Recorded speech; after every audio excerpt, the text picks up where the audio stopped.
Hello, everyone. Welcome to Blast Off with CJ and our new Code Jumper puzzles. Thank you for joining us. We're going to learn a lot today about Code Jumper, but especially about these puzzles. These are really fun. I hope you enjoy going through them with us today. We do have two presenters. If you've been to a Code Jumper webinar with us, they will be familiar to you. If not, let me introduce them now. First is Robin Lowell, Senior Manager of Accessibility at I2E. And Beth Dudycha, Senior Manager Content Development with I2E. What is it we're going to learn today? So we're going to learn about the basics of the Code Jumper puzzles. We'll discuss ways to use the Code Jumper puzzles with your students. We'll learn how to create and upload your own sound sets. That's going to be very important. If you want to make changes or do other things like that with sounds, that's always part of the fun. So we're not going to waste any time. We're going to hand it right off to Robin to get us started. Great. Thank you, Paul. All right, so I'm going to start by sharing my screen. All right. Okay. I don't minimize that. Well, welcome, everybody. We're so excited that you are here and that we're going to be learning about Code Jumper puzzles. This has been just a labor of love for both Beth and I to create these puzzles. It's been so exciting to see how we can use Code Jumper and take it just outside of the curriculum and outside of creativity and bring in these puzzles and ways to really engage our students with Code Jumper and coding and other topics outside of a silo. So Beth is going to start us out by talking about computer science. Yes, Code Jumper helps us teach computer science to all students. Computer science has traditionally and sometimes is looked at as just vocational, meaning it's just one thing to learn for a specific job, such as being a programmer or someone who works deeply in computers.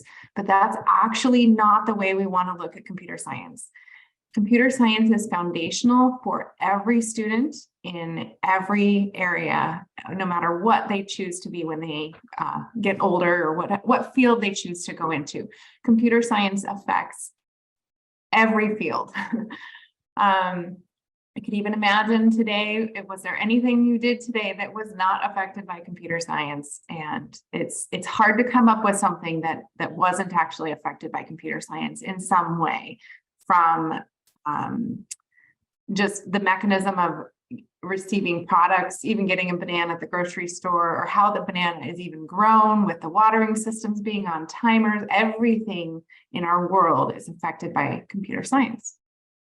There's a really great element, or we call it computational thinking. So Robin, if you want to flip to the next slide. Computational thinking is one of the thought processes that we do a lot in mathematics, but it's one of the core components for learning computer science. And Jeanette Wing has a quote, and it's written out here. I'll just read it to you, about thinking like a computer scientist. Computational thinking is the thought process that one uses to formulate a problem and to express its solution in such a way that a computer, human or machine, can effectively carry out. And actually, we do this all the time on a daily basis. We think like computer scientists, we just don't always identify it as that.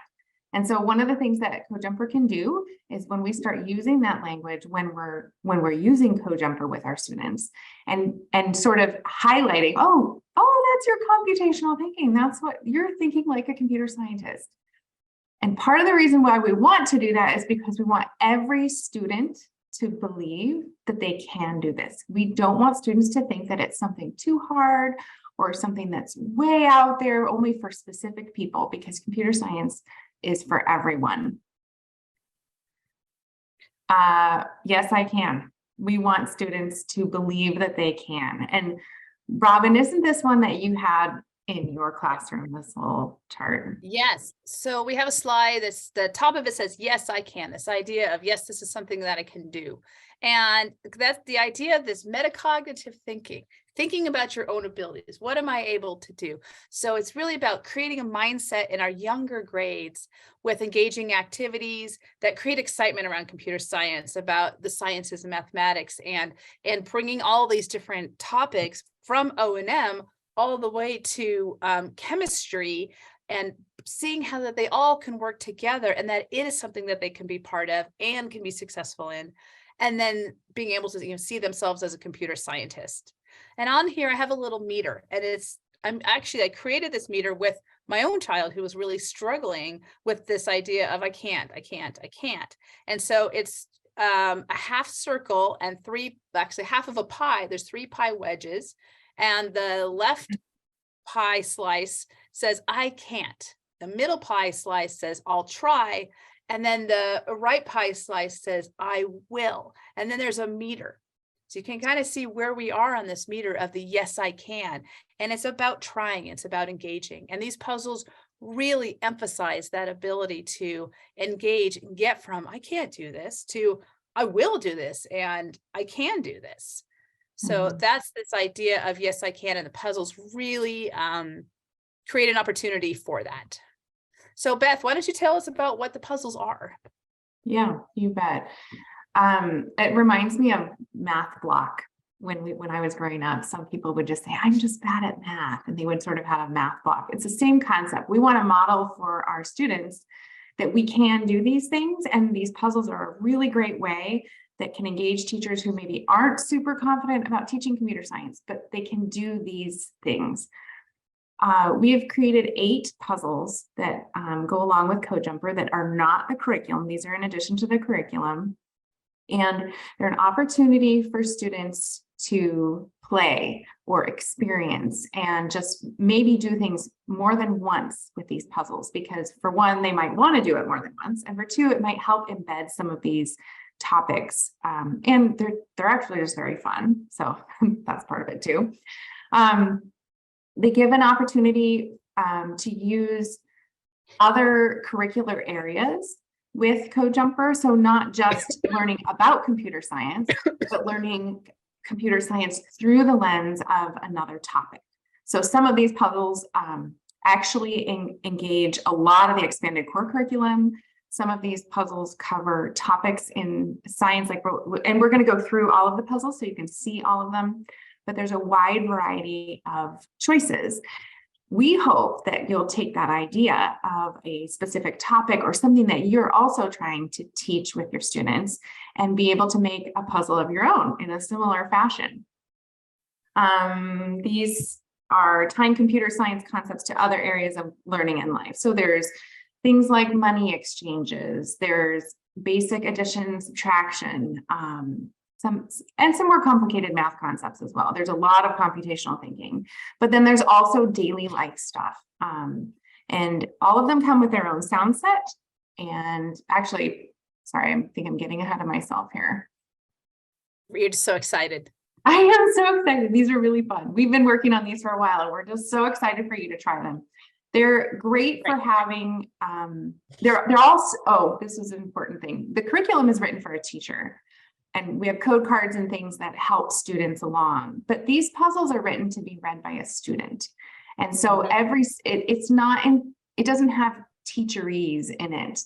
It's intended to be something that, given different levels of students and where they are with their auditory processing and how they can hear it or read it, they should be able to engage with it on their own. Maybe they need some guidance with things here and there to start, but it's intended to be kid facing, if that makes sense. Absolutely. So let's meet the star of the event. So these puzzles, we need to have a reason. So this is basically each puzzle kind of follows along. It's modular. They can be done in any order, but they all have a theme throughout the entire series of puzzles, and that is CJ. So CJ is an alien from the planet Jumpiter. And so in the first puzzle, we'll learn how we meet CJ, but we go and meet CJ, and CJ decides to come and visit us at Earth. So on the screen, I have 3 pictures of CJ, and I'll describe them. So CJ is a little critter who kind of looks like a combination, I would say, of a cat and a fox. It's kind of a light blue, and they have a striped tail with orange stripes and pointy ears that are orange tipped, big giant eyes, puppy dog eyes that you can't see, or Puss in Boots eyes that are big and engaging, and extremely expressive eyebrows. And we always know what CJ's thinking by what's happening with CJ's eyebrows visually.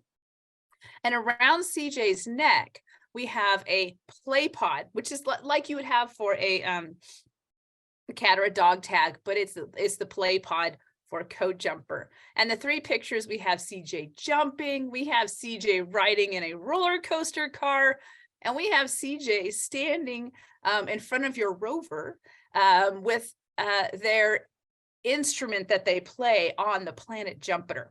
So they're really engaging visually, but we also, obviously we are talking about CJ within the story, so you can really understand what CJ's thinking just from the story without having to visually see who CJ is. Would I like CJ to come to my house? Oh yeah, I wish CJ could come to my house. So let's just dive into some of the skill practices ideas that we have for Code Jumper puzzles. So we have just a list that we brainstormed, but this is not exhaustive. This is where we're really thinking about what we can use. So I'm just going to kind of get the thoughts flowing for you all to kind of understand the things that we can learn from the puzzles. So we have Braille reading, because every one of the puzzles has a BRF file included. We're doing executive function skills. We're learning problem solving and time management and organizations and making decisions. Of course, we're learning coding, or we're creating programs in order to get through CJ's puzzles. We're looking at cooperation. So these puzzles are really great to work with as in pairs. So kids can be independently going through these puzzles, having a great time. Again, collaboration, not only cooperating with each other, but having to collaborate together to be able to get to the next step of the puzzle or to make the puzzle work. Multidiscipline opportunities. So we have O&M in here. We have some pretty good science skills. We have math, we have storytelling. So across all of the academic core subjects and beyond, the ECC and as well as just the core academics. OT. So from an occupational therapy lens, we are physically putting things together, creating programs, and we're using, crossing midline, all these different skills that all of our OT kids need to use. Again, Beth went through that idea of computational thinking, and I touched on the idea of academic and expanded core. And on this slide, we have a picture of CJ from our water cycle puzzle with, again, expressive eyebrows, standing in front of a puddle, looking into a water puddle, just to see, what is this? And what do we need to know about this? Okay, so Beth, take us through the puzzles. Yes, and we have a question in the chat, but I have a feeling that us going through the puzzles is going to help answer that question. So let's come back to that one at the end, because I think when we go through it, we're going to kind of cover that. The question is about when in the curriculum would you introduce each of the puzzles? Oh, okay, yeah. You can kind of see throughout where you'll start to get ideas. And again, so this doesn't have to be inside of the curriculum. It can be separate. So it can be in tandem or completely separate. Yeah, and I think some of these do not have to have any curriculum taught before you would introduce the puzzle. The puzzle could be done totally independently. Some of them might be trickier, but we're going to get into that in this. So hopefully we'll answer your question. So we start off, as Robin said, we've met CJ, and the first puzzle, and these do not have to go in order, but this is the way that they if you wanted to try and tell a story with it, we meet CJ on planet Jumpiter and we explore planet Jumpiter. Then CJ comes back down to Earth and CJ gets a job. That's another puzzle. It's really fun about, I think we're going to go over that one. Yeah. Where he has a job in a pizzeria. CJ learns about the water cycle. This is one where we've taken a concept that's a scientific concept taught in lots of different classes for science and incorporated it with computer science. There is a treasure hunt. There's one called Where Be the Treasure, where the answer to the puzzle, when you read the code out loud, is the answer to the treasure hunt. Quit diddling around, which is another CJ's goofing around and playing, and there's a riddle that the answer is when you each of the sounds in your sound set will explain the answer when the student gets it right. A day at the amusement park. This is another kind of free-flowing one. There's no specific right or wrong answer, but how would you navigate through an amusement park? What would you do first? What would you do next? What would you like to eat? When would you like to eat? So there's a little bit of executive function planning in your day. Kids might want to do that more than once. A little bit like a choose your own adventure story, like picking your own next steps. Where to next and the great send off are the last two. And those are CJ is going up to the space station, right? Is that one? CJ is leaving Earth. Where should his next spot be? Sorry, they're all running together in my head. Yeah, and then sending him off back to planet Jumpiter at the very end. Oh, and the picture we have on the slide is really fun. So I can't wait to show you the graphics that we have in the puzzles. We have a graphic that I pulled from the amusement day, and we have a roller coaster. We have the big top tent. We have a kiosk tent. We have a kiosk for getting French fries, which is in the shape of a French fry. We can go get popcorn, same thing. It's like a giant popcorn that you can walk up to and order popcorn, and the test your strength game. So all these carnival games so we have the visual piece, but also the auditory and text versions of that. Okay, so let's see. So let's start about, well, where do we get all of this information? So I'm going to actually go out of my PowerPoint. I'm going to go hop to my web browser, and I'm going to go to the CodeJumper homepage, which is codejumper.com. And I'm going to click under the resources tab. So once I go to the resources tab, we can scroll down and see we have all of the puzzles right here. And it says download CodeJumper puzzles. So when I click on that, we have the option to download all of the different puzzles that are there. And so this is all in the website. All the pieces you need are here. So I'm going to hop back to my PowerPoint. So that way you can see what is inside of the download. So we have different folders and files depending on the puzzle. So the one that I have on the screen right now is for the planet Jumpiter, which we'll jump into, pun intended, in a moment. So we have a file that is for the answer key. So in the answer key, we'll have a BRF and print file of the answer key. Then we have a folder with the sound sets. And then you click on the sound sets. These are all of the sounds that you need to upload into CodeJumper. And then you have some other files, the puzzle one. So we have an auditory version of with a WAV file, as you can play on Daisy, whatever version you want, of the puzzles being spoken aloud. And I know the staff at APH who record these had a lot of fun, especially with the treasure hunt and getting to do voices and all sorts of things.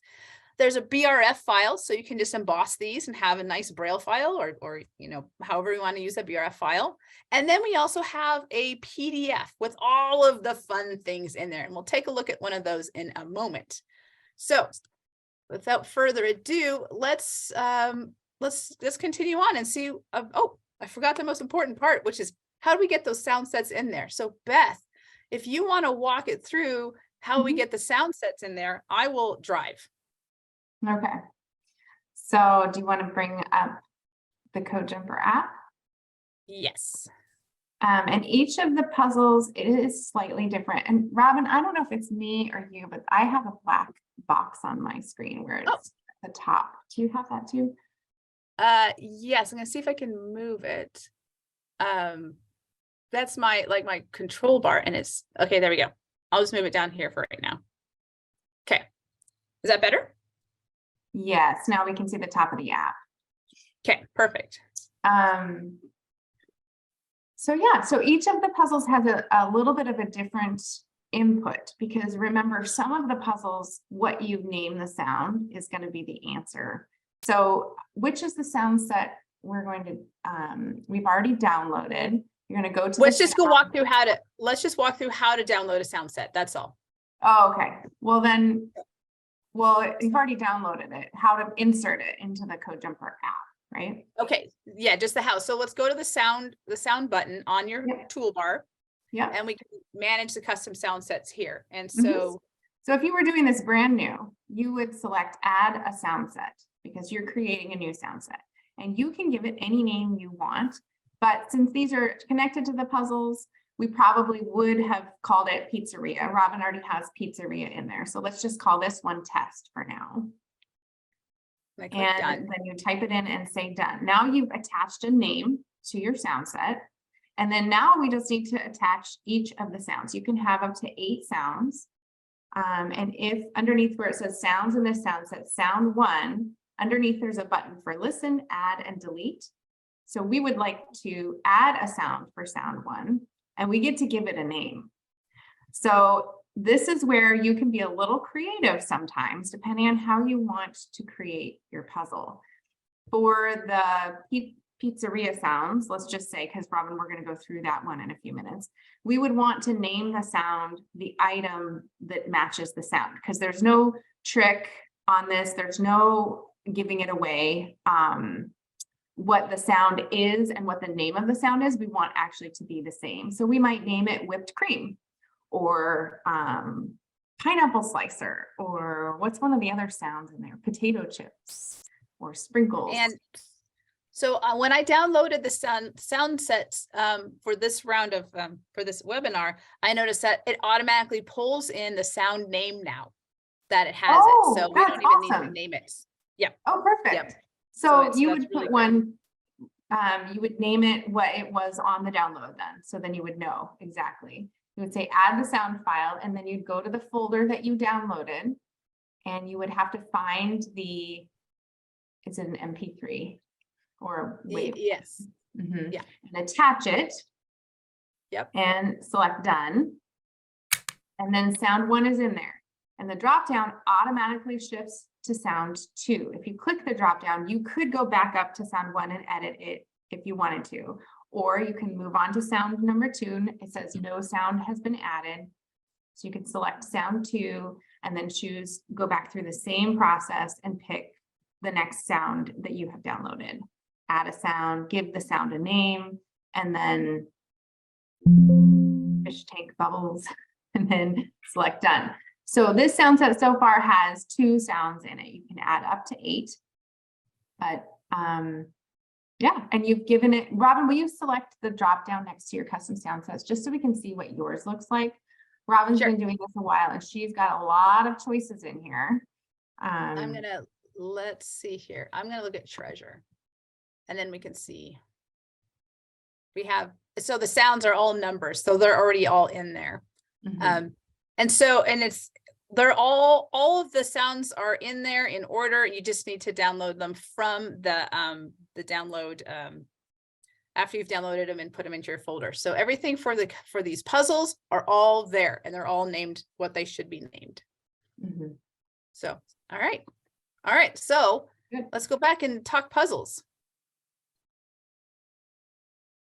All right. Okay.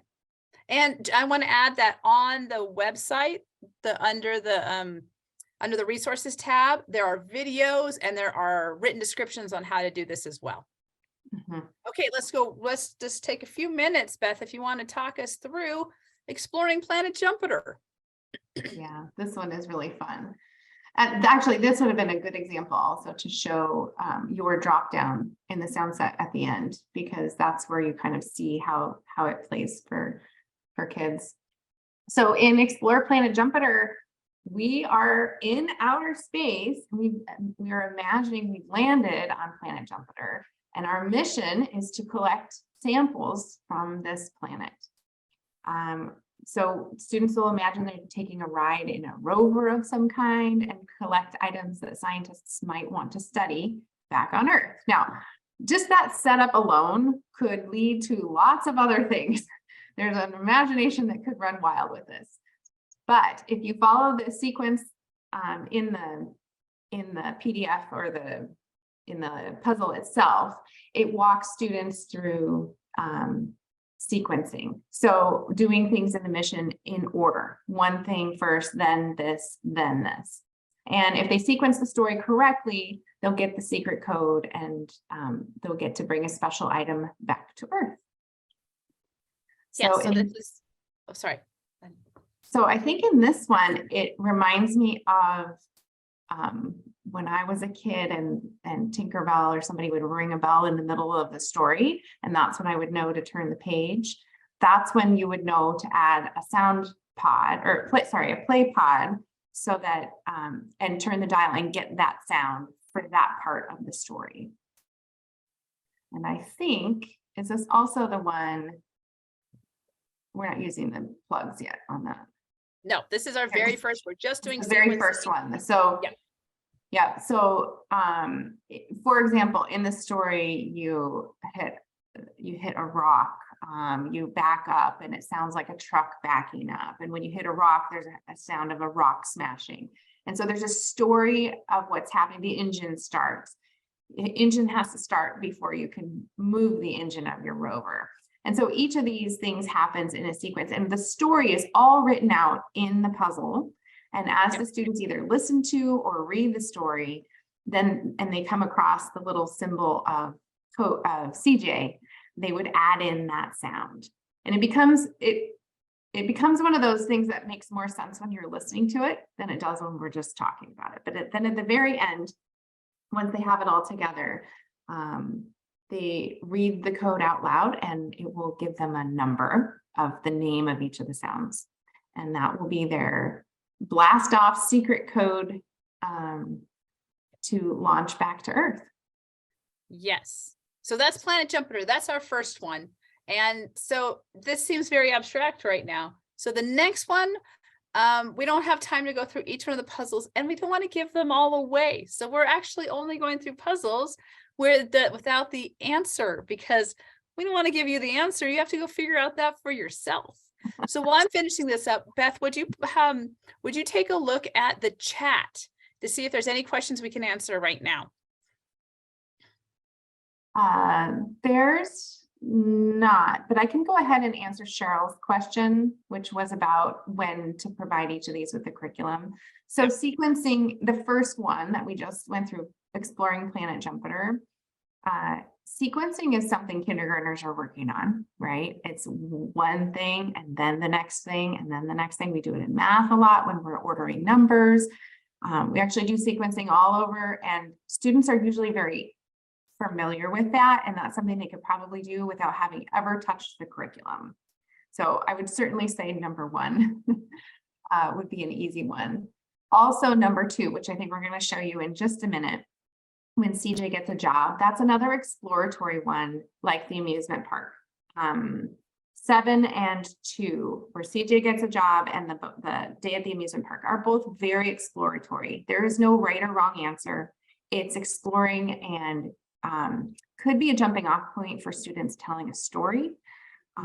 There are computer science journals, which come up in almost every lesson in the curriculum, are also a place where students could make that link into creative writing, or writing about something they want to create, or maybe they want to create their own sound set, or maybe they have a story about what happened on Jumpiter.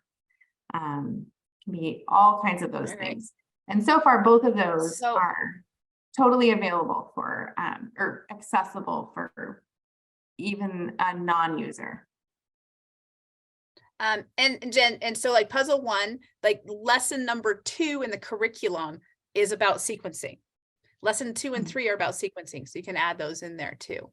So I have open, in the curriculum. So I have open here the package that you get. And so what I'm going to do, and I've already downloaded the sounds, we know those are all in there. So I'm going to open up this file, CJ Gets a Job. And so I'm going to want to take just a minute and walk you through what a puzzle actually looks like. So we have our amazing cover page where we have a picture of CJ crazily making a pizza, throwing around toppings all over the place. He has a chef hat on, there's olives and pepperonis and mushrooms, and we have the pizza crust sitting on the table. So then we go through and we have our next page, which is CJ Gets a Job, which tells us all about what CJ needs to do. CJ is curious about how business is done on Earth, and it's probably different than the planet Jupiter. So they decide to get a job at a pizzeria called Poppy's Pizza. And then so we have to figure out how to make make a menu. We have to figure out how much our pizzas are going to cost. And so we have in here the materials we need. We need computer and CodeJumper app.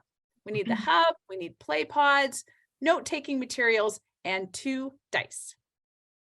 And then we come down to our instructions, the directions, create a menu.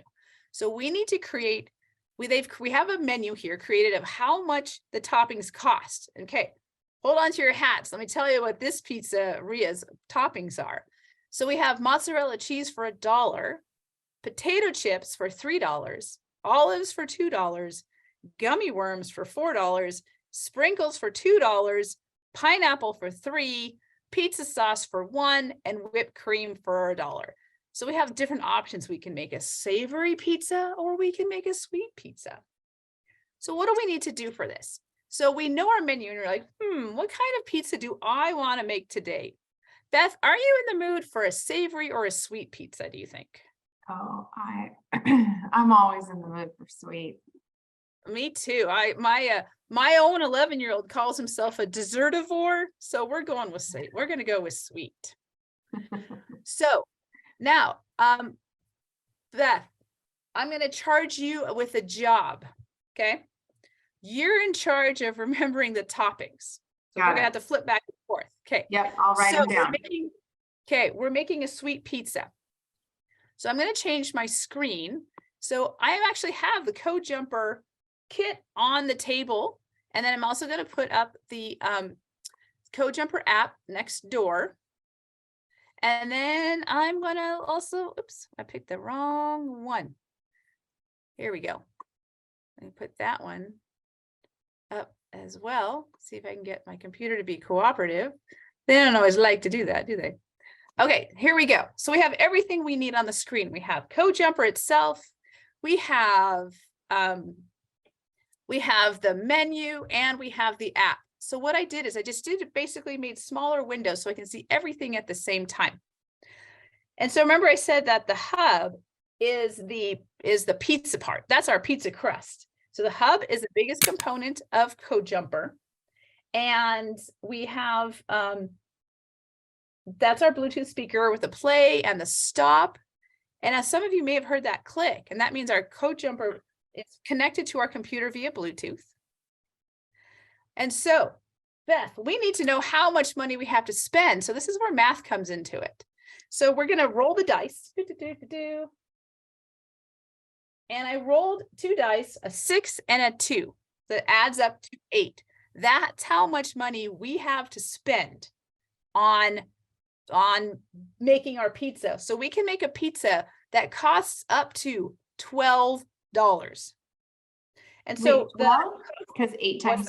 Sorry, $8. I did multiplication instead of addition. Which is actually, you can do it either way. So depending on, yeah, I mean, I have hungry kids, so we sometimes do multiplication. You can do it any way you want.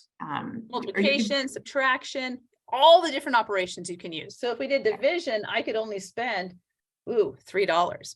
That's a small pizza. I know. So I have my crust, which is the hub. Okay. And so I have $8 to spend. I'm going to take, first thing I need to do is get my right sound set. So under thread 1, I click on sound category. I'm going to custom sounds and I have pizzeria. So I select that. All right. So I'm going to plug in my first play pod, which is a mouse-shaped pod with 2 dials, a sound and a speed. And I'm clicking that in there. Come on. There we go. Okay, so what is our base going to be? It's a sweet. So should we go for whipped cream? Yeah. As our base? Okay. Yep. That costs $1. That costs $1. So I need to turn my sound dial. Nope, that's mozzarella. That's a stretching. Potato chips. Olives is a pop sound. Sprinkles is a sprinkly sound. Whacking a pineapple in half, because pineapple, last time we checked, doesn't actually make a sound. Gummy worms. Whipped cream in a can. Okay, we have a base. What comes on next? Savory. What are our options? I would say either gummy worms or pineapple. Throw on the chat what you guys think for the next one. I'm going to choose gummy worms for this one. And so in the chat, throw in your ideas. So what I'm going to do is remember sequence. I'm going to add another play pod to our program. We heard the click, and I have to turn it for gummy worms. And gummy worms, I think, is a stretching sound. Let's see, sprinkles, pineapple, gummy worm. Okay, but if I'm just not sure what these sounds mean, Beth, how do I figure out what they actually are? What can I do? Oh, well, you could read the code aloud. I could read the code aloud. So, and this is something that they do in computer science all the time. So on the hub, I'm going to press my stop button and I'm going to press my play button, and let's listen. Thread 1 pizzeria. Play whipped cream normal speed. Play gummy worm normal speed. Fantastic. End thread. Great. So we now we have the right things on there. Let's put just one more, just for sake of time. Let's put one more item. So did you see anything in the chat? Any ideas? Yes. And well, we need to talk about the money because we only have $8 and we spent $1 on whipped cream and $4 on gummy worms. So that takes us to $5. So we have $3 left. Okay. So a couple people have said pineapple, and then some sprinkles. I don't think we have enough for pineapple and sprinkles though. No, we have to pick one because we only have that. So pineapple is $3 and sprinkle is $1 or $2. So, I heard more pineapples in there. Yeah. Okay. Get our count balance to 0. Yes. And so I'm going to put in another play pod. And we heard that. Okay. And let's turn it until we hear pineapple. Whack. Oh my goodness. Okay. Now we've made our pizza and now we have to deliver our pizza. So I'm going to deliver our pizza because when we're working in partners, someone's this pizza chef, someone is the customer. So then the pizza chef is like, okay, here's your pizza. Let's push play. We just made the most delicious pizza. I think this would get a really great Yelp review, in my opinion. Yes. There are so many different elements to this that you could incorporate if you did have 2 students or small groups, because if you scroll down on the puzzle part, Robin, you can show where students who can record or make an order for which pizza they want and double check the cost if math is something that you're working on, or maybe they're making more than 1 pizza, or maybe you're charging them tax. I don't know, you could add all kinds of complicating factors, but the base is there. Or like you said, you could do multiplication between the dice so they have money. There's all kinds of things that can integrate into what is already happening for each student. Absolutely. And so it looks like the pizza we made was the one that CJ made, because there's a picture of CJ a little confused eating a gummy worm, not so sure about the gummy worms. Okay, so for sake of time, because we need to kind of roll along, I think we should just kind of go through and let's just talk through the different options we have. So now that you've seen the flow of how our lessons work, let's talk about what's in there. So the next lesson is the water cycle. And this lesson, we're really looking at of course, problem solving and sequencing, but we're looking at loops is the main thing because it's a water cycle. Water goes around. And in this puzzle, it's really fun. CJ, they have a problem on Jumpiter is that they don't have very much water. And they don't know, like, how does Earth make more water? That's the question, is how does Earth get more water? And so what the students all do is go through and create the water cycle by answering questions. They're learning about the phases of the water, liquid, gas, and solid. And they have sound sets where they're hearing these different things. And then they have to answer the question, which I'm not going to tell you the answer to. They have to answer the question of creating a loop where, how does the Earth get more water? But they make a loop using it to make the water cycle, because our water goes in a cycle. It's always here. So that's the water cycle. Now, where be the treasure? This is one of my favorite puzzles. So one day CJ was walking past the school. Oh no! Quit diddling around. I need to fix that. Sorry, I know this one by heart, so I'll fix this slide. So where be the treasure? So basically, CJ finds a treasure map. He's in a bookstore, finds an old book, and inside is a treasure map and wants to find this treasure.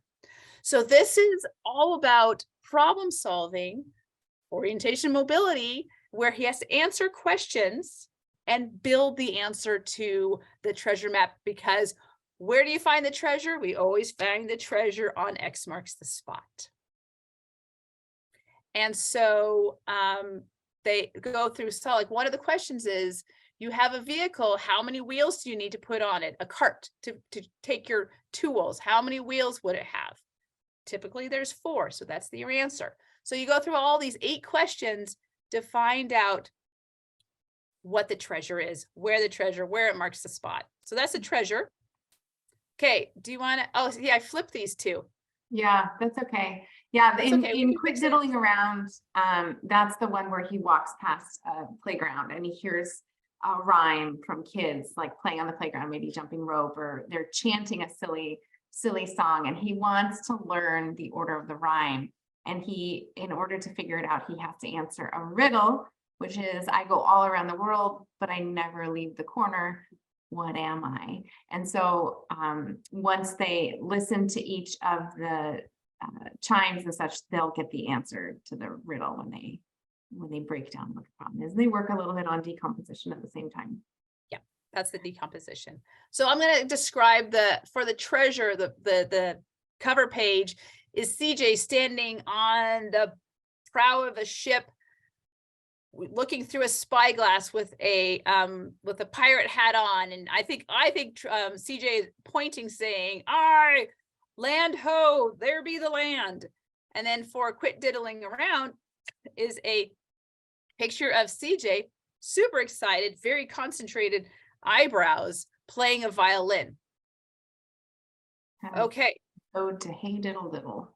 Hey Diddle Diddle. Okay, so CJ's great send-off. We've been through CJ has been through all sorts of different things, and we had to figure out, so it takes time. It takes time to figure out how to get CJ's ship ready to get blasted off to the next adventure.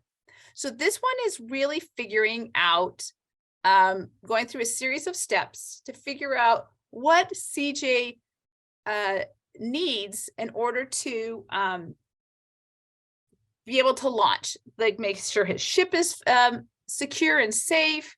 What's CJ going to do? CJ has a panel that's broken. What tools do you need to use? So there's good skills there too of learning about, tools and maintenance, all these different fun things. And so, but also CJ wants to bring things from Earth with them to back to Jupiter. And there's some really ridiculous things, like one of them is a horse. There's all these different things that CJ can, and the picture is great because it's a horse going, yeah, I don't think so. Piano. Looking in that spaceship. So they have to figure out the launch sequence. So you go through a bunch of activities to figure out the launch sequence that CJ needs to put in to get back to space to figure out where they're going to go. And that he has not too much weight in his spaceship. Yes, and that's the key, because in airplanes, when you're flying, actually, I had this discussion with my dad last night, who is a pilot, about the weight in the airplane in order to be able to fly.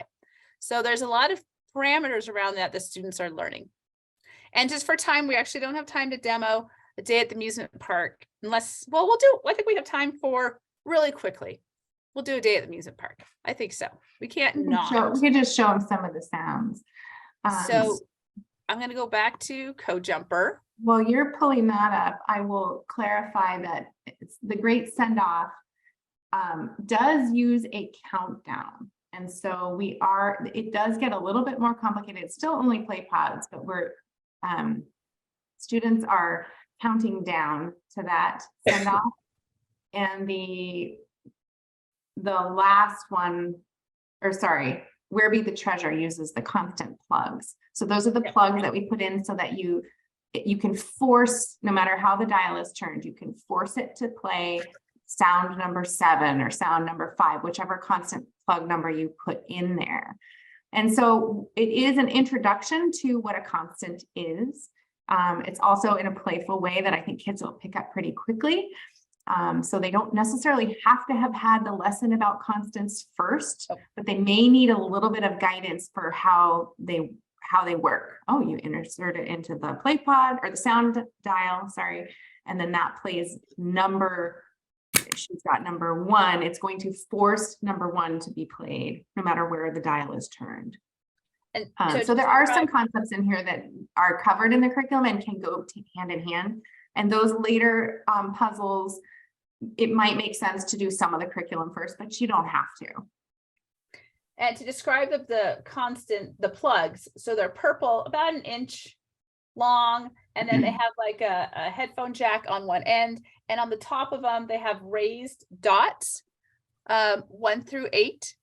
So you can feel that there's 8 dots, and you can count them. So up until 6, they go into in dice formation, and then they just add the extra dots in there. So you can really tell which one is which, and then you can insert them in this instance in the sound dial.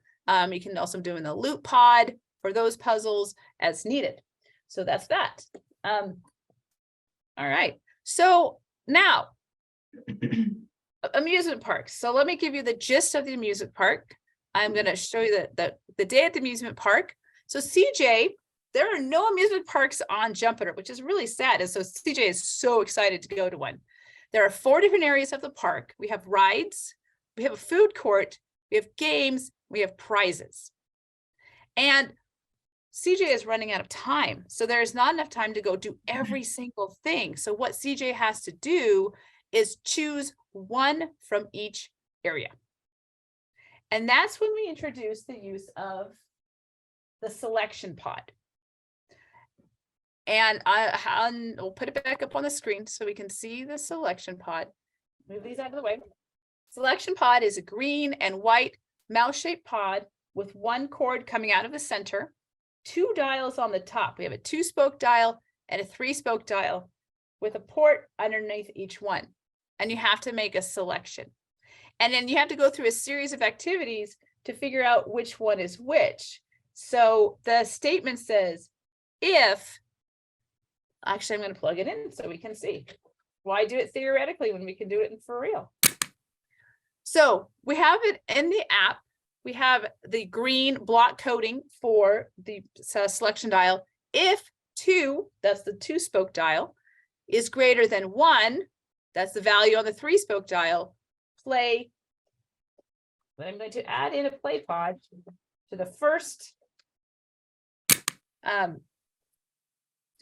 dial, the first port, and I'm going to add one into the second. So now I have 2 options. And if we have the selection pod, we have pod 1 and pod 2. And so say we're at the food court, we have an option. We can get French fries, or we can get popcorn. Well, how do we choose? We can roll a dice. There's different ways that we can actually turn our dials without just going, oh, I want pizza or I want French fries. So we can roll our dice and figure out, okay, our first dial is going to be a 5. So I'm turning that to 5. 3, 4, 5, And our second dial is going to be 3. 2, 4, 5, Oops. 4, 3. Okay.